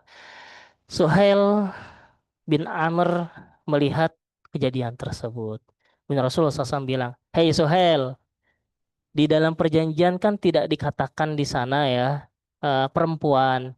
Jadi perempuan-perempuan ini boleh hijrah bersama kami ke kota Madinah. Dan ini sesuai dengan ayat Allah yang turun kepada Nabi SAW dalam surat Al-Mumtahanah. Ya ayyuhalladzina amanu, ya ayyuhan nabiyyu idza ja'akumul mu'minat yubayya'naka. Atau ya ayyuhalladzina amanu idza ja'akumul mu'minatu muhajirat famtahinuhun. Jadi ketika ada sekelompok kaum muslimat ingin berhijrah, pertama uji mereka apakah sesuai dengan keimanan yang engkau harapkan atau tidak. Maksudnya di sini ketika mereka diuji dengan perkara tadi bahwa hijrah itu tidak manis, akan sulit, akan menemui rintangan seperti halnya Suhail yang akan menemui kalian ini sekarang. Bagaimana kondisi kalian? Apakah masih akan tetap bersabar? Apakah kalian nantinya akan siap untuk menerima ujian selanjutnya? Nah, setelah itu ternyata mereka siap, akhirnya mereka pun dibolehkan oleh Rasul. Dan karena memang dalam klausul tidak dikatakan bahwasannya muslimat juga harus ditahan. Sehingga mereka pun ikut Nabi SAW. Dan setelah itu Nabi SAW mendapati dalam perjalanan pulangnya ke kota Madinah, ada seorang sahabatnya yang lain. Namanya Abu Basir. Nah Abu Basir ini, beliau radhiyallahu an ingin berhijrah ke kota Madinah. Bertemu dengan Nabi minta izin. Padahal udah ditetapkan perundingan Hudaybiyah seperti yang telah kita tahu tadi. Nggak boleh ada orang Mekah ke Madinah kecuali Rasulullah mengembalikannya. Nah, Abu Basir nekat. Tapi izin dulu ke Nabi, ya Rasulullah, bolehkah aku bergabung denganmu? Kemudian Rasulullah SAW bilang, maaf Abu Basir, bukan saya tidak mau, bukan saya tidak menerimamu, tapi kami telah menerapkan janji bersama orang kafir Quraisy buat kalian-kalian yang ingin ke kota Madinah, mohon maaf akan saya kembalikan kepada orang kafir Quraisy. Kalau begitu ya Rasulullah, kata Abu Basir, daripada saya kembali itu bertemu dengan orang-orang kafir, saya nggak bisa ibadah di sana, ya udah, saya nggak ke Madinah dan saya nggak ke Mekah, tapi saya akan pergi ke suatu tempat di antara Mekah dan Madinah. Ada yang bilang di Jeddah, ada yang bilang ada suatu tempat namanya Aish. Jadi Abu Basir di sana, beliau berkelompok dengan kaumnya yang jumlahnya yang tadinya sedikit, lama-kelamaan menjadi banyak. Karena apa? Karena orang-orang yang mau hijrah mencari celah. Gimana caranya untuk hijrah? Tidak dikembalikan, tapi tetap aman gitu. Dan Abu Basir selama mengasingkan diri di Jeddah, tahu nggak apa kerjaannya? Punten ya, jadi pembegal. Bukan membegal harta kaum muslimin, bukan. Tapi membegal barang dagangan orang-orang kafir Quraisy. Jadi yang tadinya jumlahnya hanya 20 orang, makin banyak tuh yang hijrah tapi nggak ke Madinah. Tapi malah ke Jeddah bergabung dengan Abu Basir. Tambah banyak jumlahnya dan daya begalnya makin kuat. Daya begalnya makin kuat. Yang tadinya cuma 20, jadi sampai 300 orang. Dalam riwayat dikatakan sampai 300 orang mereka-mereka yang bergabung dengan Abu Basir. Jadi orang-orang kafir Quraisy merasa kewalahan.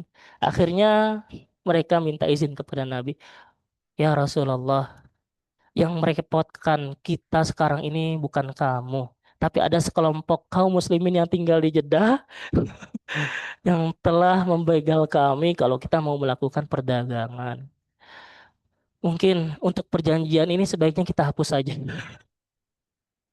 Akhirnya yang mereka-mereka yang ada di Jeddah diperbolehkan oleh orang-orang kafir untuk pergi ke kota Madinah daripada mengganggu jalur dagang mereka. Dan pada dasarnya, jamaah yang Allah muliakan, apa yang mereka lakukan baik dari perang Badar sampai Hudaybiyah, selain karena mereka tidak suka dengan agama yang dibawa oleh Nabi, mereka juga maksud untuk dilakukan perang dan juga perjanjian adalah untuk mengamankan jalur dagang mereka.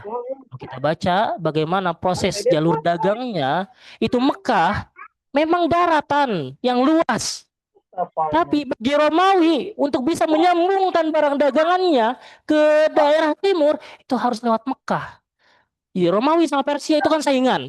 Persia berada di timur, Romawi berada di barat. Kalau Persia udah pasti akan bisa menyampaikan barangnya ke barat karena punya jalur khusus. Sedangkan orang Romawi nggak bisa kecuali harus lewat Mekah.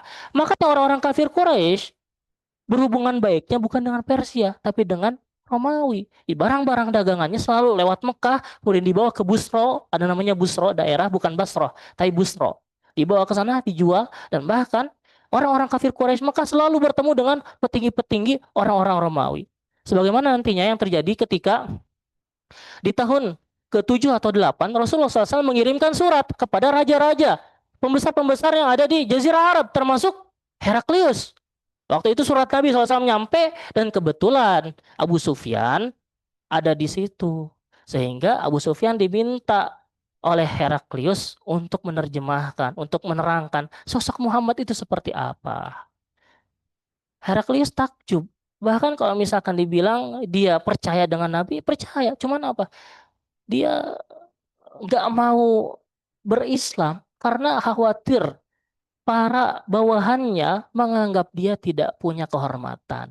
Disebutkan oleh Ibnu Hajar dalam kitabnya.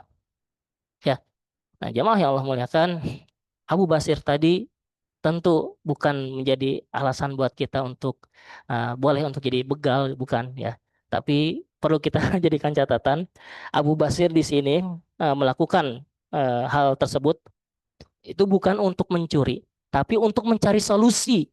Untuk mencari solusi agar beliau dan juga kawanannya dan juga kaumnya bisa bergabung dengan Rasulullah Shallallahu Alaihi Wasallam. Seperti itu. Nah, setelah perjanjian Hudaybiyah selesai, setelah apa yang terjadi di antara para sahabat selesai, Rasulullah Shallallahu Alaihi Wasallam berkata kepada para sahabat yang lain, ya udah, karena kita nggak bisa umroh, kita nggak bisa masuk kota Mekah, kita selesaikan ihramnya di sini. Bagi orang yang sudah berihram, kemudian tidak jadi masuk kota Mekah, seharusnya dia kena denda atau dam, ya. Nah, Rasulullah SAW pun membayar dam dengan cara apa? Memotong kurban dan bahkan Rasulullah SAW bertahallul. Tapi masalahnya adalah Rasulullah memerintahkan para sahabat untuk menyembelih kurban dan juga bertahalul, tapi tidak ada di antara mereka yang melakukannya. Dan ini memberikan kesimpulan kepada kita, para sahabat semuanya tidak setuju dengan apa yang Rasulullah SAW katakan. Sampai 3 kali Rasulullah meminta para sahabat, nggak ada yang mau. Akhirnya Rasulullah masuk ke tenda, curhat sama istrinya, yaitu Ummu Salamah. yang waktu itu dibawa oleh Nabi. Istriku, aku pusing nih. Udah 3 kali aku menyuruh sahabat-sahabatku untuk bertahalul dan menyembelih kurban, tapi tidak ada di antara mereka yang melakukannya. Khawatirnya mereka telah kafir, tidak taat kepadaku. Bukan begitu ya Rasulullah.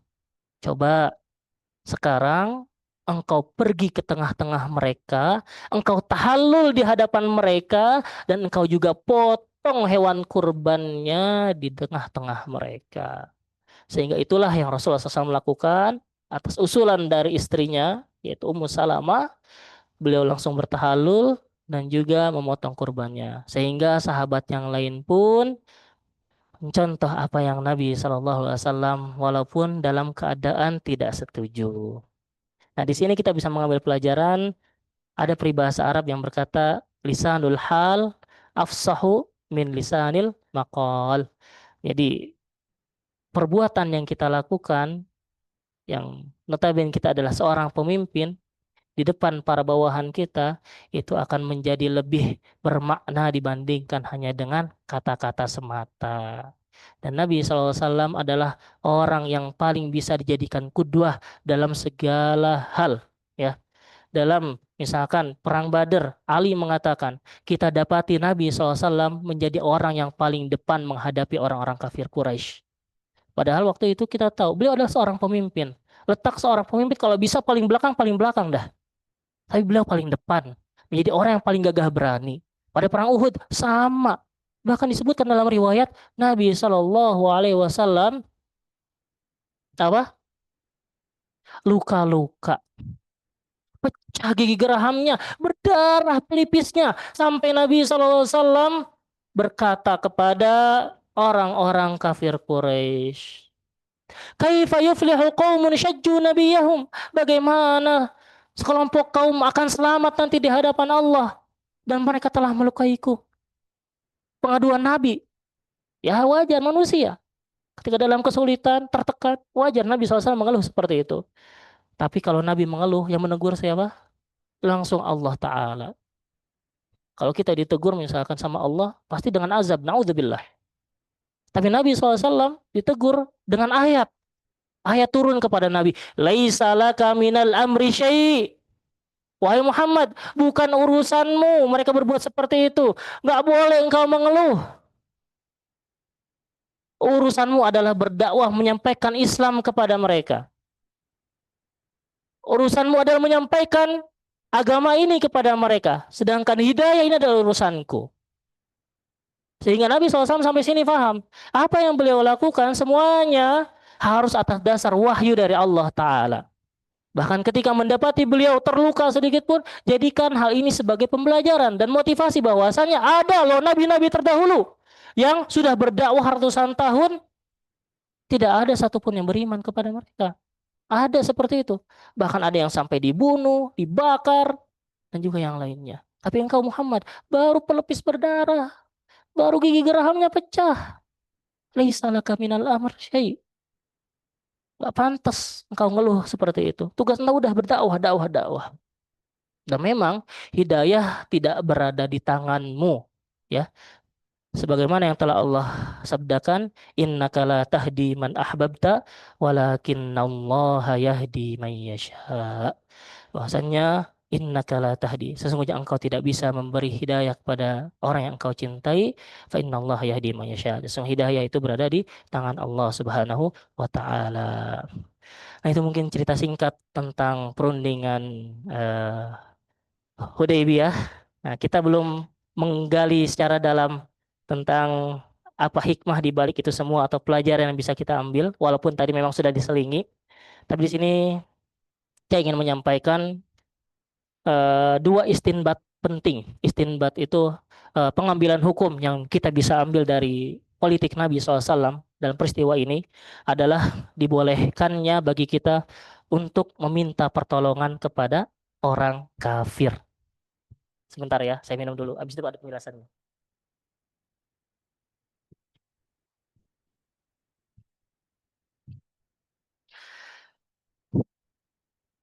Dibolehkannya kaum muslimin untuk meminta pertolongan kepada orang kafir itu ada batasannya tentunya. Jadi di sini para ulama mengatakan al-isti'anah bi ghairil muslimin fi madunal qital.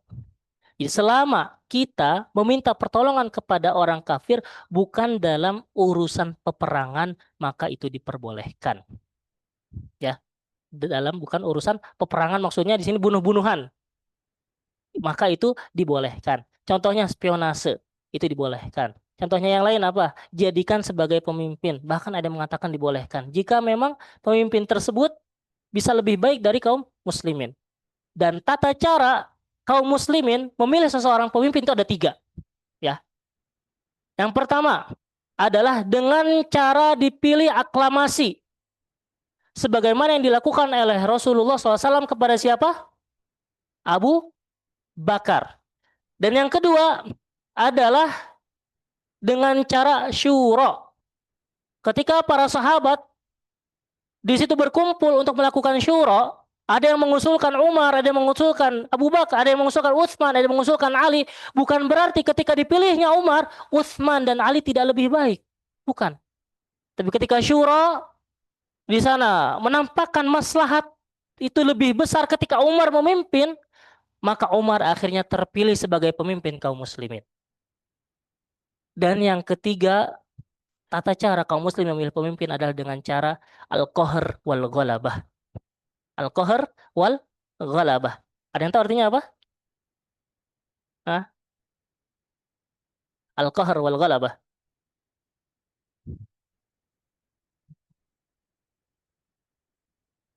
Al-qahr wal ghalabah adalah dengan cara merebut secara paksa. Tapi ini ada syaratnya. Syaratnya adalah orang yang mau merebut harus mampu. Ya, kalau nggak mampu, ngapain merebut? Kalah. Makanya bagi kaum muslimin, untuk contoh sekarang, As-Sisi menjabat sebagai pemimpin Mesir yang beliau dapatkan kepemimpinan itu dengan cara merebut kepemimpinannya dari seorang Muhammad Mursi, maka itu sah-sah saja. Ketika memang dilakukannya, As-Sisi bisa. Ketika As-Sisi punya kemampuan. Tapi kalau misalkan nggak mungkin, nggak bisa, maka tidak disyariatkan. Bahkan kita, kata para ulama lagi, melihat ada pemimpin kaum muslimin yang dia bengis, suka melakukan maksiat, tidak sesuai dengan syariat, kita mau merebut kepemimpinan itu. Boleh-boleh aja. Asalkan tadi kita mampu dan tidak terjadi pertumpahan darah di antara kaum muslimin yang banyak. Ya, sedikit juga sebenarnya nggak boleh. Bahkan Umar adalah orang yang paling benci dengan pertumpahan darah. Walaupun beliau ya tegas, kemudian apalagi keras, tapi beliau orang yang paling tidak suka dengan pertumpahan darah. Sehingga beliau ketika mendengar Amr bin As nggak izin untuk menaklukkan Mesir, Khalid bin Al-Walid tidak berizin melakukan izin kepada Umar atau meminta izin kepada Umar untuk melakukan penaklukan, Khalid langsung digantikan dengan Abu Ubaidah bin Al-Jarrah. Karena menganggap darah kaum muslimin secuil apapun itu sangat berharga di sisi Allah. Kemudian siapa lagi? Muawiyah bin Abu Sufyan minta izin kepada Umar. Ya Umar, boleh enggak saya bikin perahu yang banyak sehingga ada daerah-daerah yang belum dijamah oleh kaum muslimin kita bisa taklukkan. Umar tidak mengizinkan. Karena nggak kegambar di kepala beliau gimana kita menyeberangi lautan. Tapi akhirnya zaman berkembang, di zamannya Utsman barulah Muawiyah diizinkan untuk apa? Membuat perahu-perahu bahkan dibangun pelabuhan-pelabuhan. Nah, kita kembali al-isti'anah bi ghairil muslimin fi madunal qital. Itu dibolehkan oleh jumhur ulama selama bukan dalam masalah peperangan atau saling bunuh membunuh sesama kaum muslimin. Tapi kalau kita baca sejarah ya, kita melihat kondisi kaum muslimin itu sangat mengerikan. Bahkan Al-Aqsa yang menjadi kiblat pertamanya kaum muslimin setelah Abbasiyah ditaklukkan, Al-Aqsa atau Baitul Maqdis jatuh ke tangan orang-orang Nasrani. Dan mereka mendapatkan itu bukan dengan cara yang gratis, tapi dengan cara melakukan adu domba di antara kaum muslimin. Ada di antara pemimpin kaum muslimin yang meminta orang-orang Nasrani untuk mengalahkan kaum muslimin yang lain. Sehingga mereka bisa masuk ke sana. Jadi kalau kita bisa baca buku-buku sejarah atau tarikh, maka bacalah itu. Walaupun memang sejarah tidak bisa kembali, tapi kita bisa mengambil ibrah dari apa yang kita baca dari sejarah tersebut. Laisat tarikh man alladhi yatakarrar, walakinnal akhta allati tatakarrar. Memang laisat tarikh laisat tarikh man yatakarrar. Memang tidak ada, walakinnal akhta allati tatakarrar. Adapun yang sering terulang adalah kesalahan tersebut karena kita tidak tahu kesalahan apa sehingga kita harus memperbaikinya. Maka kita harus baca terus apa penyebab kemerosotan kaum muslimin di zaman dulu ataupun sekarang. Dan ini sebenarnya sudah diwanti-wanti oleh Nabi SAW dalam khutbah di hari Arafah sebelum Nabi SAW wafat. Jadi yang menjatuhkan kaum muslimin itu bukan karena syariatnya tidak lengkap, tapi lebih kepada dunia ini telah membuat nyali kaum muslimin menjadi ciut. Ya. Dunia ini telah membuat kaum muslimin kembali lagi ke masa jahiliyahnya. Sehingga mereka terpapar penyakit wahan, takut mati, dan cinta dunia. Nah, pelajaran kedua atau istinbat hukum yang kedua yang bisa kita ambil adalah tabiat dari syuro dalam Islam. Jadi tabiat syuro tidak seperti halnya demokrasi, yang di mana demokrasi itu selalu menjadikan rakyat sebagai pemegang kekuasaan. Sedangkan syuro itu atas dasarnya adalah hukum Allah, dan maksud dari diadakan syuro adalah li'alam hukmallah fihi. Untuk mengetahui apakah adanya hukum Allah dalam kejadian tersebut atau dalam hukum tersebut. Itu bedanya syuro. Jadi sekali lagi saya sampaikan, ketika ada perbedaan pendapat dalam syuro, bukan berarti pendapat yang dominan itu mengalahkan pendapat yang tidak dominan, ya, bukan berarti seperti itu. Memang diambil karena maslahatnya lebih besar, bisa jadi, atau ada pendapatnya yang tidak sesuai sebagaimana yang dilakukan oleh Nabi SAW. Walaupun Nabi SAW menyetujui pendapat Abu Bakar As-Siddiq untuk melakukan terus perjalanan ke kota Mekah, tapi toh di tengah jalan ada takdir Allah di sana yang mengatakan bahwasanya kaum muslimin harus berhenti. Buktinya apa? Ontanya Nabi. Dan Nabi SAW yakin ketika beliau bilang, fahuwa nasiri, Allah pasti akan menolong kita, walaupun dengan cara yang tidak terkira. Sebagaimana yang telah Allah lakukan kepada Nabi Yusuf. Memang awalnya banyak siksaan, dijatuhkan ke dalam sumur. Tapi toh Nabi Yusuf menjadi seorang pemimpin, seorang bendaharawan. Dan Nabi SAW juga sudah yakin.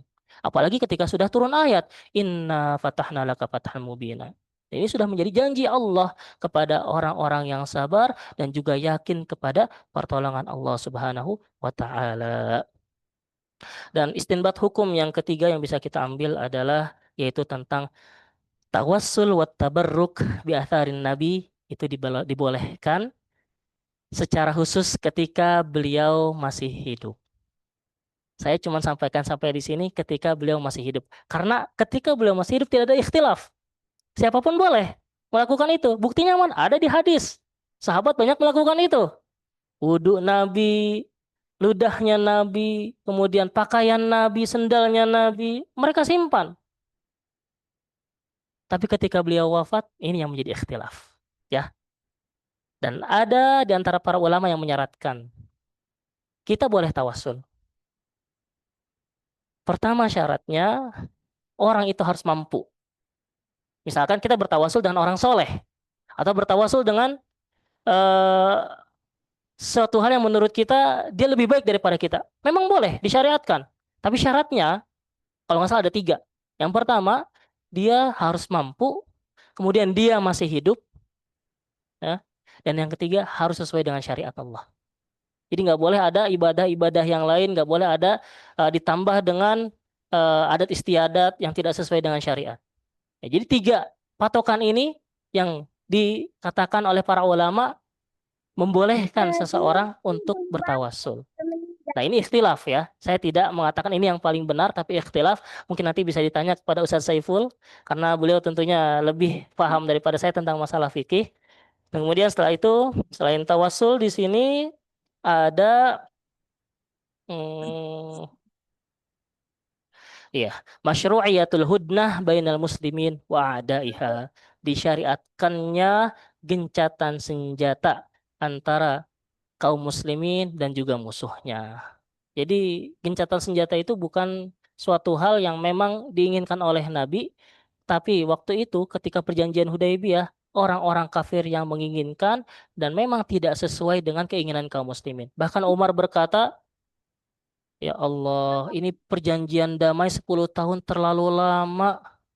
Nggak tahu kita ini akan bisa menaatinya atau enggak. Seorang Umar yang udah nggak sabar ingin melakukan penaklukan, gitu kan? Sampai bilang seperti itu. Tapi inilah perjanjian yang telah Rasulullah wakilkan, yang telah Rasulullah SAW melaksanakan, dan ternyata Allah Ta'ala menganugerahinya 2 tahun kemudian kaum muslimin bisa menaklukkan kota Mekah dengan cara tidak berperang. Tapi dengan cara apa? Perdamaian. Dan ini anugerah terbesar yang tidak pernah kaum muslimin kira. Sebelumnya di benak kaum muslimin, gimana cara menaklukkan Mekah? Jumlah kita terlalu sedikit. Tapi setelah perjanjian Hudaybiyah ini, kaum muslimin mulai tahu. Ternyata maksud Allah diadakannya perjanjian Hudaybiyah adalah untuk supaya kaum muslimin bisa menghimpun kembali jumlah mereka sehingga jumlahnya menjadi lebih banyak. Dan ketika itu pula mereka tak ditakdirkan untuk masuk kota Mekah, mereka masuk bukan dengan cara penaklukan yang bunuh-bunuhan, tapi lebih kepada perdamaian. Adapun nanti pada faktanya ada di antara orang-orang kafir Quraisy yang dihinakan oleh Nabi itu karena perlakuan mereka dahulu. Tapi secara garis besar Rasulullah SAW ketika Fathu Mekah berkata kepada para sahabat yang hadir, Al-Yawm, hari ini aku akan katakan kepada kalian sebagaimana yang aku katakan yang sebagaimana yang Yusuf katakan kepada saudara-saudaranya. Apa bunyinya? Ada yang tahu di surat Yusuf? Hmm, saya lupa nih. Jadi perkataan Yusuf kepada saudara-saudaranya yang mengampuni mereka walaupun mereka telah berbuat salah. قال لا تثريب عليكم Ya اليوم. gimana? Bukan, yang di surat Yusuf. Ya, intinya Nabi SAW ingin menyampaikan kepada orang-orang kafir Quraisy bahwasanya Nabi SAW telah memaafkan mereka secara keseluruhan. Siapapun itu yang pernah berbuat jahat, aku maafkan. Sebagaimana Yusuf yang telah memaafkan saudara-saudaranya yang telah berbuat jahat kepadanya. Jadi, di sini para ulama mengambil kesimpulan, seseorang ketika mampu untuk membalas, kemudian dia memaafkan orang yang telah berbuat jahat kepadanya, itulah sekuat-kuatnya rasa maaf yang dimiliki manusia. Soalnya jarang sekali seorang manusia ketika bisa membalas, dia akan memaafkan. Nah, itulah Nabi dan juga Nabi Yusuf alaihissalam. Nah, kita belum tentu bisa melakukannya. Nabi SAW selama hidupnya selalu mendapatkan siksaan, tapi beliau memaafkan mereka-mereka yang telah menyiksa Nabi Shallallahu Alaihi Wasallam. Ya, mungkin sekian eh, terkait dengan politiknya Nabi. Sebenarnya banyak ya, ada perjanjian yang lain, ada perang-perang yang lain, tapi mudah-mudahan dengan kita bisa mengkaji tentang bagaimana politik Nabi dalam perjanjian Hudaybiyah ini ya, bisa menjadi kacamata untuk kita, bisa menjadi cerminan untuk kita, sehingga bahwa menjadikan Nabi sebagai kudwah itu adalah suatu hal yang mesti atau konsekuensi.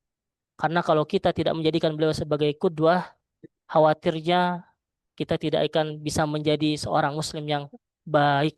Khawatirnya kita tidak bisa menjadi seorang mukmin yang baik. Mungkin sekian yang dapat saya sampaikan. Nah, kalau mungkin ada pertanyaan, tapi yang berkaitan dengan sirah ya. Kalau fikih, mungkin saya khawatir salah menjawabnya di sini atau tidak tepat. Nah, nunggu Ustaz Saiful yang menjawab. Nah, kalau masalah sirah ataupun tarikh, selama saya bisa menjawabnya, insya Allah akan saya jawab. Enggak.